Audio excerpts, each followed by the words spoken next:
Од 50 до 60% се движи на платата на даноците и комуналната такса за 2024 година, информираа надлежните од секторот за даноци и такси од општина Куманово. Според раководителката Фросина Краљевска, наплатата е солидна, но процентот секојдневно расте, бидејќи граѓаните вршат наплата на долговите за лани што ги имаат кон општината. Имено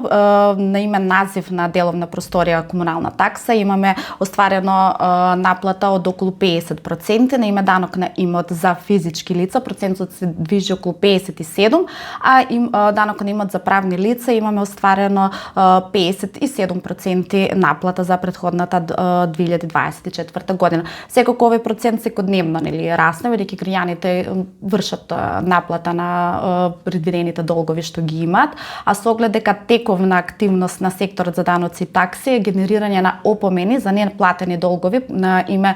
данок на имот за физички правни лица и комунална такса 2024 година, овој процент генерално и ќе порасне откако тие ќе ги примат овие опомени. Тие проценти изгледаат вака: за комунална такса за назив на деловна просторија околу 12 милиони